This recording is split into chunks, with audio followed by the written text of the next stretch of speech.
오늘 설교 제목이 상황화 그리고 세속화입니다. 단어가 좀 어렵습니다. 세속화는 우리가 많이 들어봤기 때문에 크게 어렵지 않은데, 이 상황화라는 것이 도대체 무엇을 의미하는가 생각하는 것이 쉽지 않습니다. 그래서 이 단어를 먼저 설명을 좀 드리겠습니다. 상황화라는 것이 선교학에서 매우 중요하게 다뤄지는 단어입니다. 컨텍슈얼라이제이션이라고 얘기를 하는데, 이 상황화에 대해서 이렇습니다. 선교학에서 가르칠 땐 이렇게 정의를 내립니다. 타문화권의 복음의 본질을 왜곡하지 않고 전달하기 위해서 비교적 덜 중요한 문화적인 요소들은 수정해 나가는 과정, 이것이 상황화입니다. 듣고도 모르시겠죠? 좋은 예가 하나 있습니다. 이것이 성경번역 선교에 보고된 내용인데, 한 선교사님이 성경번역 선교회 선교사님이 아프리카 한 지방의 부족에게 선교를 갔습니다. 보통 선교를 가면 제일 먼저 하는 일이 언어와 문화를 배워서 성경을 번역하는 일입니다. 왜냐하면 성경을 번역하지 않고 그냥 선교사가 입으로만 복음을 증거하면 선교사 입에서 나오는 모든 말이 곧 하나님의 말씀처럼 취급될 수 있는 위험이 있기 때문에 성경을 먼저 번역합니다. 우리나라 선교가 갖는 몇 가지의 독특성이 있는데, 그 중에 가장 의미심장한 독특성 중에 하나는 우리나라는 선교서보다 번역된 성경이 먼저 들어왔다는 것이 독특한 특징입니다. 선교사는 1885년 알렌 선교사의 의료 선교가 첫 번째라고 얘기를 하는데, 1882년에 이미 만주에서 번역된 성경이 한국에 들어왔습니다. 그러니까 우리나라가 그 짧은 시간에 복음화되고 건강하게 교회가 세워져서 민족 정신이 될 수 있었던 것은 번역된 성경이 먼저 들어왔기 때문에 그렇습니다. 여하튼 선교가 이제 그렇게 진행이 되는데, 그 선교사님이 이제 아프리카 그 부족에 가서 낯선 문화도 경험을 해서 몸에 익히고 또 언어도 배워 나갔습니다. 이제 성경을 번역할 일만 남았어요. 근데 가장 먼저 이제 사복음서를 먼저 번역을 합니다. 근데 번역을 하려고 하는데 고민이 생긴 거예요. 어떤 데 고민이 생겼냐면, 하나님의 어린 양을 번역을 해야 되는데 그 지방 사람들은, 그 부족은 양을 한 번도 본 적이 없는 거예요. 그러니까 양을 본 적이 없으니까 우리가 하나님의 어린 양 그러면 흔히 연상되는 이미지가 있습니다. 순전하고 순종적이고 여린 그런 이미지가 있잖아요. 양을 본 적이 없으니 그 이미지가 전달이 될래야 될 수가 없지요. 그런데 선교사를 더 고민하게 만들었던 것은, 그렇게 우리에게 양과 비슷한 이미지를 가지고 있는 동물이 그들에게 있었다는 겁니다. 그런데 하필이면 그 동물이 돼지였습니다. 그래서 이 선교사님은 고민했습니다. 하나님의 어린 양으로 번역하고 양을 설명을 할 건가, 아니면 하나님의 어린 돼지라고 번역을 하고 그 의미를 그대로 전달할 건가, 오래 고민하고 기도했습니다. 결국 그 부족의 성경에는 하나님의 어린 서로 지금 원하시는 바들을 말하고 있습니다. 하나님의 어린 돼지라고 번역이 됐습니다. 선교사 자신도 이 돼지에 대해서 선입견이 있습니다. 왜냐하면 우리가 돼지 그러면 가지고 있는 이미지가 좀 지저분하고 욕심 많고 부정하다라는 생각이 있기 때문에 그렇습니다. 성경에도 그렇게 표현하고 있기 때문에 더 그렇습니다. 그렇기 때문에 하나님의 어린 돼지라고 번역하는 것이 큰 죄를 범하는 것 같은 부담감이 나에게 있었지만, 그 부족민의 입장에서 생각을 해보자면 하나님의 어린 돼지 감사합니다 라고 할 수 있는 그 마음, 그 본질 그 의미가 다치지 않고 전달되는 것이 단어가 다치지 않고 전달되는 것보다 훨씬 중요했기 때문에 하나님의 어린 돼지라고 번역을 할 수 있었던 겁니다. 이것이 상황화입니다. 어떤 의미인지 어렴풋하게 이제 개념이 잡히시죠? 정말 중요한 의미를 그대로 지키거나 전달하기 위해서 바뀌어도 되는 것들은 지혜롭게 바꿔나가는 과정, 이제 이게 상황화입니다. 그러면 세속화는 무엇이겠습니까? 무엇을 바꾼다는 점에서는 상황화와 비슷합니다. 그런데 비본질적인 요소를 지키는 데 열중한 나머지 그 안에 담겨 있어야 하는 본질이 왜곡되는 것을 세속화라고 말합니다. 더 아주 신랄하게 표현을 하자면, 나쁜 의도를 가지고 본질을 바꾸면서 그 의도가 들키지 않도록 비본질적인 요소들을 지키는 모습으로 방패막이를 하는 형태, 이것이 세속화인 겁니다. 상황화는 본질을 지키고자 하는 바른 동기에서 시작된 변화이고, 세속화는 들키지 않고 본질을 왜곡하고자 하는 나쁜 동기에서 시작되는 변질입니다. 이것이 상황화와 세속화의 비슷한 점과 차이점입니다. 예수님께서 공생애를 하시면서 크게 세 가지의 사역을 하셨습니다. 병든 자를 고치시고, 하나는 말씀을 가르치시고, 천국 복음을 전파하셨습니다. 이것이 예수님께서 공생애 동안 하신 큰 세 가지의 사역인데, 그 중에 말씀을 가르치실 때 예수님께서 자주 언급하신 표현이 뭐냐면 땡땡땡이라고 너희가 들었으나 라는 표현입니다. 우리가 팔복이라고 말하는 그 팔복이 기록된 것이 마태복음 5장인데, 마태복음 5장은 팔복으로 시작해서 소금과 빛이라는 예수님의 가르침이 중반부에 있고, 그 절반 이하 나머지 절반을 무엇이 차지하고 있냐면 바로 이 대목이 차지하고 있습니다. 땡땡땡이라고 너희가 들었으나 내가 너희에게 다시 말한다. 무려 5번이나 이것이 반복됩니다.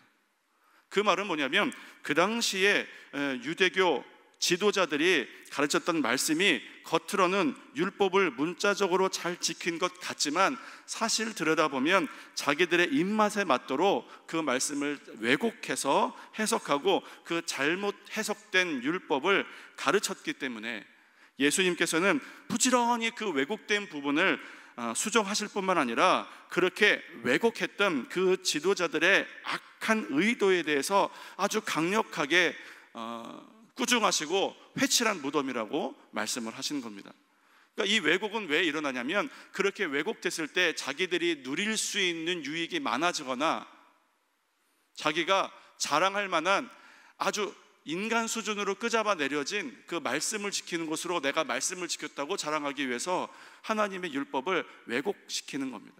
그러니까 세속화라는 것은 내가 말씀을 잘 지키고 있는 것 같지만 내 안에 바르지 않은 동기로 그 말씀의 본질을 어그러뜨리는 것을 말하는 겁니다. 구속사라는 것은 복음의 상황화가 계속 되어지는 시간의 흐름입니다. 예수 그리스도의 십자가의 죽으심으로 복음이 완성됐습니다. 사도들에 의해서 복음이 전파되고 교회가 세워지고, 시간이 흐르면서 복음에 대한 연구가 진행되고, 소위 우리가 교리 혹은 신학이라고 말하는 조직체계가 세워지게 됩니다.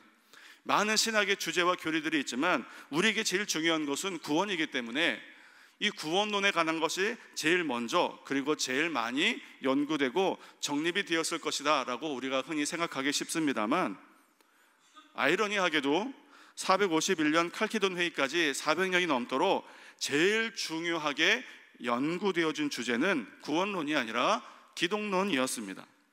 기독론이 이것입니다. 한 분 그리스도라는 인격체 안에 온전하신 신성과 온전하신 인성이 어떻게 충돌하지 않고 공존할 수 있는가, 이것에 대해서 연구하는 학문이 기독론인데 무려 400년 동안 이것에 대해서 얘기를 한 거예요. 왜냐하면 이것이 잘못 이해돼서 생기는 문제가 제일 먼저 그리고 제일 심각하게 터져나왔기 때문에 이 문제를 다룰 수밖에 없었습니다. 결국 회의를 거치고 돌아가서 회의하고 다시 회의를 모이고 이것을 반복한 끝에 어떻게 정리가 됐냐면, 혼돈이 없고 변화가 없고 분열이 없고 분리가 없다라는 이 4개의 부정부사로 정리가 됩니다.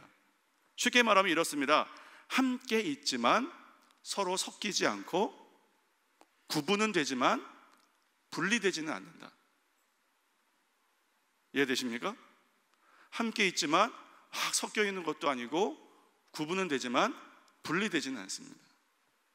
이렇게 정리가 됩니다. 쉽게 정리하면 그렇습니다. 그런데 이 위의 문장은 동양 문화에서는 아주 오래전부터 이해되어 왔던 겁니다. 우리 태극기 아시는, 태극기 가운데 있는 태극, 이것이 이제 음과 양이 서로 이렇게 어우러져 있는 거잖아요. 그런데 이 태극의 음양을 설명할 때 이렇게 설명했습니다. 불상리, 불상잡. 불상리, 서로 분리되지 않고, 불상잡, 서로 섞여 있지 않다. 이것이 태극에 대한 6문자로 설명한 건데, 이것이 기독론의 정의와 매우 비슷합니다. 근데 제가 이 말씀을 왜 드리냐면 이것이 성도가 세상을 살아가는 신앙에도 매우 의미심장하게 적용이 되기 때문에 그렇습니다. 성도는 세상에서 살아가는 존재입니다. 그러나 성도는 세상과 함께 있지만 세상과 서로 섞여서는 안 됩니다. 그리고 성도는 세상과 구분은 되지만 분리되어서도 안 됩니다. 성도가 되었다고 세상의 모든 죄악된 문화들이 싫다고 산속에 들어가서는 안 되는 거예요. 그러니까 성도가 성도로 살아가는 것이 어떻게 보면 이런 설명이 세상에 함께 있지만 섞여서도 안 되고 구분은 되지만 분리되어서도 안 되는 삶이 성도의 삶이다, 이것이 꼭 말장난 같지만 이렇게 살아가는 것이 성도가 세상을 건강하게 살아내는 실력인 겁니다. 우리에게 주어진 하나님의 말씀은 잘 깎여진 기계 부품처럼 세상에서 우리가 부딪히는 아주 다양한 문제들과 딱 맞아떨어지는 해답을 우리에게 제시하고 있지 않습니다. 성경은 주식에 대해서도 얘기하지 않고 비트코인에 대해서도 설명하지 않습니다. 따라서 성도는 하나님의 말씀을 내가 지금 직면하고 있는 상황에 잘 적용해내는 실력이 필요한 겁니다. 오늘 우리는 성도가 갖추어야 하는 두 가지 실력 중에 하나인 함께 살지만 섞여 살지 않는 실력에 대해서 지금 말씀을 나누고자 하는 것이고, 다음에 말씀이 기회가 되면 구분은 되지만 분리되지 않는 실력에 대해서 한 번 더 말씀을 준비해서 나누겠습니다. 성도가 세상과 함께 살지만 섞이지 말아야 되는 문제를 지혜롭게 잘 풀면 상황화를 건강하게 이루며 사는 것이고, 실패하면 세속화가 되는데, 우리가 왜 이 문제를 고민해야 되냐면 세상은 반드시 모든 성도들에게 예외 없이 매 순간순간 상황화나 세속화냐 두 가지 중에 한 가지를 반드시 선택하도록 우리를 강요하기 때문에 그렇습니다.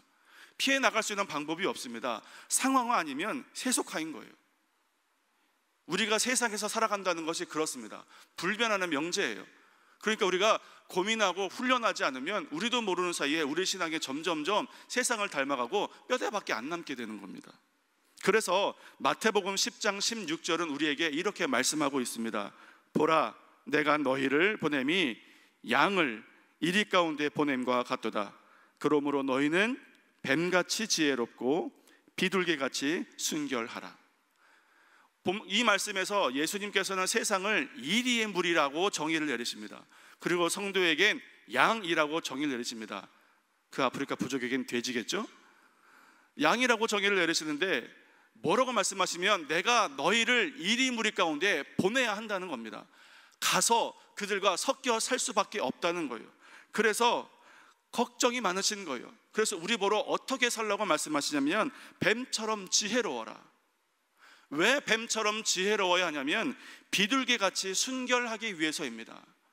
우리가 성도로 세상에 살아가면서 결코 세상의 어떤 상황이나 어떤 생각이나 어떤 조건이나 압박 속에서도 결코 물러서거나 포기해서는 안 되는 신앙이 아주 순결한 정신이 있습니다. 그것을 이 변화가 많고 다양한 환경이 있는 세상 속에서 그것들을 지켜내기 위해선 우리가 뱀처럼 지혜로워야 된다는 거예요. 그렇지 않으면 나도 모르는 사이에 나는 잘 지키며 살아간다고 생각하지만 내 신앙이 내 안이 나도 모르게 세상과 달라지는 거예요.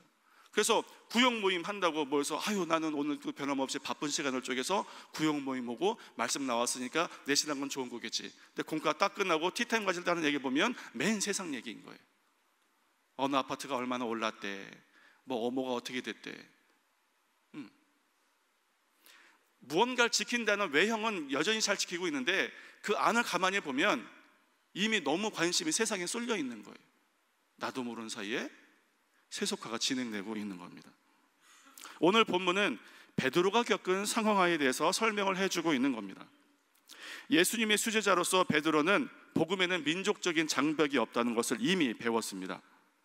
이방인 중에서 믿음이 탁월한 자를 칭찬하시는 기록이 있습니다. 마태복음 8장에 나오는 종의 병을 고치기 위해서 예수님을 찾아왔던 이방인 백부장의 믿음이 그랬고, 15장에 나오는 자기의 딸을 고침받기 위해서 개취급도 감수했던 가나안 여인이 그랬습니다. 유대인 중에서도 이만한 믿음을 보지 못했다라는 칭찬이 이미 있었습니다. 그러니까 예수님께서 보시기에 믿음은 유대인만의 것이 아니었습니다. 그리고 모든 사건을 곁에서 지켜본 베드로는 예수님의 말씀과 교훈이 지시하는 바가 무엇인지를 잘 알고 있었습니다. 그럼에도 불구하고 본문의 베드로는 이방인에게 복음을 전하는 것을 주저하고 있었습니다. 자신이 태어나고 자란 유대 문화 속에 있던 뿌리 깊은 선민의식, 이것이 구원에 대한 유대인들의 독점적인 권리, 이것을 은연중에 인정하게 했던 겁니다. 그러니까 우리의 영혼을 살리는 귀한 복음이 개 같은 이방인에게 전갈되는 것이 싫었던 거예요, 은연히. 그런데 예수님께서 직접 가르치시고 완성하신 복음은 그것이 아니었습니다. 베드로가 복음이냐 아니면 유대 문화냐, 이 두 가지 것을 갈등할 때에 바른 판단을 내릴 수 있도록 하나님께서 지금 환상으로 베드로가 건강한 상황화를 이룰 수 있도록 도우시는 장면이 오늘 본문에 우리가 함께 읽은 장면입니다. 음식에 대한 정결 문화를 의식적으로 하나님께서 깨뜨리셨습니다. 그래서 베드로가 가지고 있는 선민의식이라는 그 장벽을 허물고 이방인에게도 복음이 증거되고 성령께서 역사하신다는 사실을 받아들이게 한 겁니다. 이 환상과 이 환상에 대한 고민을 통해서 베드로는 바른 판단을 내릴 수 있었습니다. 그 고민과 판단이 19절 그리고 28절 29절에 나오는데, 먼저 19절을 우리가 함께 읽겠습니다. 베드로가 그 환상에 대하여 생각할 때에 성령께서 저더러 말씀하시되 두 사람이 너를 찾으니, 그 환상에 대해서 지금 베드로가 생각하고 있습니다. 그 결과가 28절 29절인데 함께 읽겠습니다. 이르되 유대인으로서 이방인을 교제하는 것과 가까이 하는 것이 위법인 줄을 너희도 알거니와 하나님께서 내게 지시하사 아무도 속되다 하거나 깨끗이 않다 하지 말라 하시기로 부름을 사양치 아니하고 왔노라 묻노니 무슨 일로 나를 불렀느뇨. 베드로는 고민했습니다. 그리고 그 고민의 결과 하나님께서 원하시는 바른 판단, 즉 유대인에게 뿐만 아니라 이방인에게도 복음이 증거될 수 있다는 사실을 인정하고 이방인에게 간 거예요. 고민했고 고민의 결과로 바른 판단을 내릴 수 있었습니다. 오늘 본문 19절에는 생각할 때에 라고 나오지만 17절에는 또 이렇게도 말하고 있습니다. 환상에 대해 속으로 의심하더니. 그러니까 지금 베드로는 그 환상에 대해서 의심도 하고 생각도 해보는 거예요. 정리하면 깊게 고민한 겁니다. 이것이 과연 하나님께서 나에게 허락하신 이 환상이 나에게 어떤 것을 말씀하고 싶으신가를 깊게 고민하는 겁니다. 깊게 고민하는 거예요. 그리고 이 깊은 고민을 통해서 하나님의 마음을 그가 바로 알 수 있었고, 그래서 바른 선택을 할 수 있었다는 겁니다. 상황화와 세속화를 가르는 결정적인 요인에 대해서 본문은 숙고하는 베드로의 모습을 지금 보여주고 있는 겁니다. 우리는 변해야 됩니다. 변할 수밖에 없습니다. 그런데 우리의 변화가 건강한 상황하냐 아니면 세상을 닮아가는 세속하냐, 이것을 가르는 중요한 힌트가 고민하는 베드로라는 거예요. 말씀을 한번 듣고 아멘하고 가는 것이 아니라 과연 그것이 맞는가, 그 말씀이 내 삶 가운데 어떻게 적용될 수 있는가, 그 말씀을 주시는 하나님의 마음은 무엇인가를 고민하고 고민하는 겁니다. 그 고민이 내가 세상에 살아갈 때도 하나님의 말씀의 중요한 본질이 흐려지지 않도록 우리를 지키게 해주는 겁니다. 베드로가 언제나 바른 판단만 했던 것이 아닙니다. 갈라디아서 2장 11절로 13절에 보면 이렇게 되어 있습니다. 같이 읽겠습니다. 게바가 안디옥에 이르렀을 때에 책망받을 일이 있기로 내가 그를 대면하여 책망하였노라. 야고보에게서 온 어떤 이들이 이르기 전에 게바가 이방인과 함께 먹다가 그들이 오매 그가 할례자들을 두려워하여 떠나 물러가매 남은 유대인들도 그와 같이 외식함으로 바나바도 그들의 외식에 유혹되었느니라. 베드로가 이방인 집에 함께 숙식을 함께 하면서 복음을 전하고 있습니다. 그런데 예루살렘 교회 지도자인 야고보가 보낸 사람들이 찾아온 겁니다. 근데 야고보는 매우 보수적인 유대인이었습니다. 그러니까 자칫 자기가 이방인들과 함께 식사하는 것이 야고보에게 말이 들어가고 그것이 문제가 될까 봐 슬그머니 자리를 피해간 겁니다. 그런데 이 모습을 지금 바울은 뭐라고 책망했냐면 외식이라고 책망합니다. 외식이 무엇입니까? 겉모양은 그럴싸한데 본질이 바뀐 것, 세속화, 이것이 외식인 겁니다. 지금 베드로의 그 행동하게 했던 그 판단 안에는 생각의 동기가 외식이라고 지금 바울이 콕 찍어서 얘기하고 있는 겁니다. 겉모양은 바르게 보이지만 내면이 바르지 못한 상태, 예수님께서 그토록 책망하셨던 신앙의 잘못된 행태, 세속화의 가장 근본적인 사고, 바로 그 외식입니다. 베드로도 그랬습니다. 내가 이 식사 자리를 지키는 것이 옳은가, 슬그머니 피하는 것이 옳은가에 대해서 미리 충분히 고민하고 생각하지 못했던 베드로가 내린 그 판단이 외식이었다는 겁니다. 베드로가 그럴진데 우리는 어떻겠습니까? 그러니까 우리는 매 삶의 순간순간 고민해 봐야 되는 겁니다. 그 순간 고민할 수 없기 때문에 미리 고민해 놔야 되는 겁니다. 어떤 말씀이 나에게 주어졌을 때에 그 말씀으로 내 삶의 끝자락까지를 대보고 적용하고 높이와 깊이와 넓이까지를 고민해 보는 겁니다. 그래야 다양한 삶의 순간순간에 내가 고민한 결과들로 나의 믿음을 뚝심 있게 지켜나갈 수 있는 겁니다. 하나님의 어린 양과 하나님의 어린 돼지 사이에서 선교사가 얼마나 고민했겠습니까? 그 고민, 해결될 때까지 고민했던 그 고민이 좋은 결과를 낳게 하는 겁니다. 요즘은 시대가 참 빨리 진행이 됩니다. 뭐든지 빨라요. 빠르게 결정하고 빠르게 행동하고 빠르게 결과물이 나와야 합니다. 그런 시대를 살다 보니까 말씀과 삶을 놓고 깊게 고민하는 모습들을 찾아보기가 어렵습니다. 물론 세상에 고민할 여유를 우리에게 주지 않는 이유도 있겠습니다만, 고민을 하면 할수록 이 부어지는 하나님의 마음이 부담되기 때문에 지금의 모습을 적당하게 유지할 만큼만 생각하는 우리의 모습도 없지 않아 있습니다. 말씀의 능력은 나를 변화시키고 나를 자라게 하는 건데, 정작 나는 나를 말씀으로 변화시킬 의지가 없는 겁니다. 그냥 이대로가 좋은 거예요. 내가 말씀을 더 깊게 묵상하고 내가 더 기도하면 더 내 삶이 힘들어지고 어려워질 것 같으니까, 내가 지금 한켠에 몰래 두었던 내 죄가 자꾸 나를 쿡쿡 찔릴 것 같고 하나님께서 그것들 나에게 영적인 부담을 주시니까, 내가 해야 함에도 불구하고 하지 못한 일에 대해서 내가 기도하고 말씀을 묵상할 때마다 자꾸 그것들이 떠오르게 하시니까 부담되고 싫은 거예요. 그러니까 적당히 지금 내 신앙의 삶의 정도만 지키길 원하고 그 정도로만 생각을 그치는 겁니다. 고민하지 않는 거예요. 사랑하는 성도 여러분, 변화되지 않으면 변질됩니다. 상황화가 아니면 세속화가 될 수밖에 없습니다. 그러니까 우리는 고민해야 됩니다.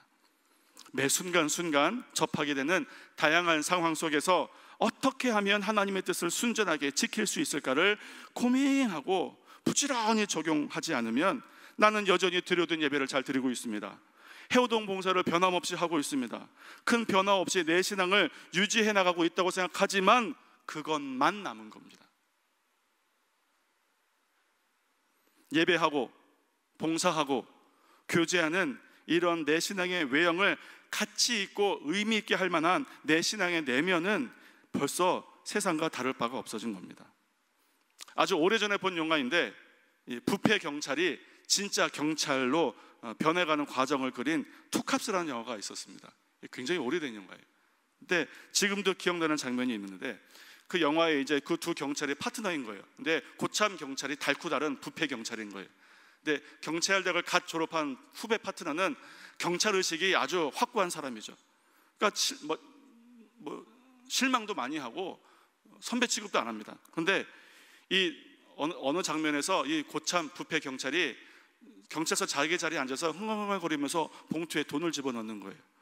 그러니까 그 모습을 이렇게 쳐다봅니다. 돈을 뺏는 모습만 봤지 봉투에 돈을 집어넣는 모습은 처음 보니까 흥얼흥얼거리다가 이렇게 쳐다보는 거예요. 그리고 몰랐어? 나 집사야. 이런 장면이 나옵니다. 근데 그 다음에 그 후배가 하는 말이 재밌습니다. 교회도 짭짤한가 보죠? 이렇게 얘기를 합니다. 사랑하는 성도 여러분, 우리의 예배, 우리의 봉사, 세상 사람들 눈에 이게 안 보이는 겁니다. 그들이 우리가 예배하는 자리를 찾아와서 우리의 예배를 보겠습니까? 우리가 봉사하는 자리에 와서 우리의 봉사를 보겠습니까? 그들에게는 우리가 예배하고 봉사하는 건 안 보이는 거예요. 뭐가 보이느냐? 자기들과 똑같은 장소에서 자기들과 똑같이 경험하는 상황 속에서 어떤 것들을 선택하고 무엇을 어떻게 대처하는가, 그 모습만 보는 겁니다. 그리고 그것을 통해서 신앙인으로서 우리도 판단하고 우리의 신앙의 주체가 되시는 그리스도의 복음도 판단하는 거예요. 그러니까 고민해야죠. 고민해야죠. 그 고민을 통해서 우리가 다양한 선택의 환경의 상황 속에서도 하나님 보시기에 올바른 것을 선택해 나갈 수 있는 겁니다. 이 고민을 통해 우리는 뜻을 알고 뜻을 정하게 됩니다. 어떻게 세상에서 뱀처럼 지혜롭고 비둘기처럼 순전할 수 있을까? 뜻을 알고 뜻을 정하면 됩니다. 정확히 말씀드리면 하나님의 뜻을 알고 거기에 나의 뜻을 정하면 되는 겁니다. 하나님의 뜻을 알고 거기에 나의 뜻을 정할 수 있도록 그때까지 고민하는 겁니다. 사도행전 17장 11절은 이렇게 기록되고 있습니다. 함께 읽겠습니다. 베레아 사람은 데살로니가에 있는 사람보다 더 신사적이어서 간절한 마음으로 말씀을 받고 이것이 그러한가 하여 날마다 성경을 상고하므로. 이 문장을 잘 살펴봐야 합니다. 베레아 사람들이 간절한 마음으로 말씀을 받고 날마다 성경을 상고하는 원인이 그들이 신사적이어서 그렇다라고 말하는 것이 아닙니다. 이런 인과관계는 성립되는 게 아니에요. 간절한 마음으로 말씀을 받는 모습, 날마다 말씀을 묵상하고 깊게 고민하는 그 모습이 신사적이었다라는 겁니다. 그러니까 여기서 신사적이라는 것은 인격적이다, 고등문화적이다 라는 의미가 아니라 이상적이고 건강한 성도의 자질을 표현하는 의미가 신사적이라는 겁니다. 우리가 도전해야 될 신앙인으로서의 이상적인 모습이 바로 베레아 사람들에게 있었습니다. 간절한 마음으로 말씀을 받는 거예요. 가난하고 목마른 심정으로 말씀을 받는 겁니다. 말씀 앞에 납작 엎드려서 내가 말씀을 바꾸는 것이 아니라 말씀이 나를 바꿀 수 있도록 그 능력에 예라고 동의할 수 있도록 간절한 마음으로 말씀을 받는 것, 그리고 그것뿐만이 아니라 그 말씀이 그러한가 해서 깊게 고민하는 것. 베레아 사람이 어떻게 이상적인 신앙을 생활할 수 있었는가 하면 그가 간절한 마음으로 하나님의 말씀을 받는 것뿐만 아니라 그 말씀이 그러한가 하고 깊게 고민하는 모습이 그들에게 있었기 때문에 그렇습니다. 사랑하는 성도 여러분, 우리가 일주일에 몇 번 말씀을 듣습니까? 그러면 그 말씀이 나의 생각과 나의 사고와 나의 세계관과 내 삶 가운데 충분히 습득되고 소화될 수 있도록 얼마나 오랜 시간 동안 고민하십니까? 많이 알면 뭐합니까? 내가 그걸 소화를 못 시켜내는데. 그러니까 우리가 고민해야 되는 거예요. 그 말씀 가운데는 하나님의 진정한 말씀의 본질, 그 의미, 그 순전한 뜻이 무엇인가 깨달아 알 때까지, 어떤 상황에서도 도무지 부인할 수 없을 정도로 내가 그 말씀을 깨달아 알 때까지 고민해야 합니다. 그래야 내가 하나님의 말씀을 제대로 알 수 있는 거예요. 두 번째, 그렇게 하나님 뜻이 무엇인가를 깨달아 알 때까지 고민했으면 다니엘서 1장 8절 말씀에 그 말씀 우리가 또 적용해야 합니다. 함께 읽겠습니다. 다니엘은 뜻을 정하여 왕의 진미와 그의 마시는 포도주로 자기를 더럽히지 아니하리라 하고 자기를 더럽히지 않게 하기를 환관장에게 구하니. 하나님께서는 다니엘이 아주 어려서부터 배워온 하나님 말씀 가운데 내가 거룩하니 너희도 거룩하라라고 분명히 하나님의 뜻을 밝히 보이셨습니다. 다니엘은 어려서부터 알고 왔던 그 하나님의 뜻대로 자기도 거룩하고자 하는 뜻을 세웠습니다. 그러려면 우상에게 먼저 드려지고 그 다음에 왕이 먹었던 진미와 포도주로 자기를 더럽힐 수 없었습니다. 그래서 그것을 먹지 않기로 또 뜻을 세웠습니다. 어려움 없이 말씀을 지킬 수 있는 환경이 아닙니다. 포로로 잡혀왔고 모든 것이 말씀과 신앙과 적대적인 환경입니다. 왕의 궁전이라는 적대적인 세상 속에서 자신의 신앙이 물들어서 세속화되지 않도록 다니엘은 뜻을 정확하게 정한 겁니다. 우리가 살고 있는 세상이 왕의 궁전 같습니다. 어떤 문화와 환경도 우리의 신앙에 호의적이지 않습니다. 하지만 우리가 거룩한 주의 앞에 말씀 앞에 서면 하나님 뜻이 무엇인지는 분명하게 하나님께서 말씀해 주십니다. 우리가 살아가는 세상은 왕의 궁전 같고 하나님의 오롯한 뜻은 내 안에 있는데, 그럼 내가 이것을 어떻게 살아야 되는가? 뜻을 정해야 됩니다. 내가 이렇게 살아야겠다. 하나님의 뜻이 거기 있으면 그 하나님의 뜻대로 살겠느라고 내가 내 뜻을 정해야 됩니다. 내 의지를 거기에 올가매야 합니다. 그러면 고민하게 됩니다. 고민하게 돼요. 내가 어떻게 이것을 할 수 있을까 고민하게 됩니다. 숙고하게 되는 거예요. 그러면 방법들이 보여집니다. 다니엘이 방법을 찾아냈습니다. 왕의 진미를 내가 먹지 않고 왕의 진미를 먹는 다른 소년들과 비교해서 시험해 볼 것을 제안하는 방법들을 찾아내게 되었습니다. 그리고 그것을 요청했고 환관장에 그것을 용납했고 그대로 실천했고 하나님께서 은혜를 더하여 주셔서 그들은 뜻을 지켜낼 수 있었습니다. 사랑하는 성도 여러분, 하나님의 도우심이 어디 있습니까? 하나님의 말씀이 무엇인가 깊게 묵상하고 그 말씀대로 세상을 살아내기 위해서 깊게 묵상하고 고민하고 뜻을 정하면 그런다고 내 마음처럼 되어집니까? 안 되죠. 하나님의 은혜와 하나님의 도우심은 어디 있습니까? 미천하고 부족한 내가 그럼에도 불구하고 어떻게든지 하나님의 뜻을 지키며 살려고 노력하고 고민할 때 그렇게 될 수 있도록 환관장의 마음을 고치신 것도 하나님이시고 왕의 진미를 먹었던 소년보다 더욱더 아름답고 빛나게 하신 것도 하나님의 도우신 겁니다. 우리가 세상에 살 동안에 하나님의 뜻을 지키고 살려고 고민하고 부딪히고 손해보고 아파고 찢겨도 그렇게 살겠느라고 고민하면 하나님께서 우리를 불쌍히 여기시고 하나님께서 내 삶 가운데 그 뜻이 지켜질 수 있도록 지키시고 역사해 주시는 겁니다. 이것이 성도가 세상을 살아내는 실력입니다. 하나님의 능력이 내 실력이 되는 거예요. 그러기 위해서 우리가 고민하고 고민해야 됩니다. 말씀을 정리하겠습니다. 우리는 세상과 함께 있지만 섞여서도 안 되고 세상과 구분되지만 분리돼서도 안 됩니다. 그러기 위해서 우리는 뱀처럼 지혜로워야 되고 비둘기처럼 순전해야 합니다.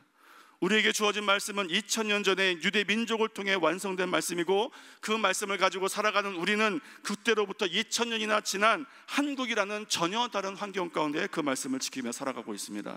따라서 우리는 성도로 살아가는 매 순간순간 상황하냐 세속하냐의 기로에 날마다 서 있고 반드시 두 개 중에 한 가지를 선택해야 합니다. 따라서 2000년이라는 시간의 간격과 유대인과 한국이라는 문화적인 간격 사이를 우리는 지혜롭게 대처해 놔야 됩니다. 이것이 상황하고 이것이 실패하면 우리는 세상을 닮아가는 세속화를 겪게 됩니다. 본문의 베드로가 보여주었던 깊게 고민하는 그 모습, 이제 그 모습이 우리에게 있어야 합니다. 하나님의 말씀을 놓고 깊게 고민하는 모습이 있어야 합니다. 그것을 통해서 하나님께서 하나님의 뜻을 분명히 알게 해주십니다. 고민해야 알게 해주십니다. 그리고 그 하나님의 뜻에 나의 뜻을 정하도록 결단해야 합니다. 어떻게 하면 내가 그 말씀대로 살 수 있을까 고민하고 고민해 봐야 됩니다. 그러면 하나님께서 방법도 알게 해주시고 그 방법대로가 나아갈 때 우리의 소원을 이룰 수 있도록 역사도 하나님께서 해주십니다. 우리가 이것을 통해서 이 세상을 살아가지만 순전하게 하나님의 뜻을 지키며 살아갈 수 있는 겁니다. 그런 사람들은요, 그렇게 훈련이 잘 되는 사람들은 겉으로 보면 매우 유연해 보입니다. 이것도 받아들이고 저것도 받아들이는 것처럼 보입니다. 그런데 가만히 보면 그 신앙에 뚝심이 있습니다. 결코 양보하지 않은 뚝심이 있어요. 그리고 더 시간이 지나다 보면 자기도 모르는 사이에 주변 사람들이 그 사람의 신앙에 동화되는 것을 볼 수 있게 됩니다. 굳이 내가 교회 다닌다고 말하지 않아도, 속된 표현으로 티를 내지 않아도 저절로 그 사람의 성품이, 그 고민이 다른 사람들을 감동시키는 능력 있고 실력 있는 신앙인으로 바꾸어 나가게 됩니다. 사랑하는 성도 여러분, 오늘 하나님께서 저와 여러분에게 고민거리를 던져주셨습니다. 오늘 이 말씀 아멘하고 가시자마자 또 까맣게 리셋하지 마시고 적어도 이번 한 주간은 이 말씀을 고민해 보실 수 있기를 바랍니다.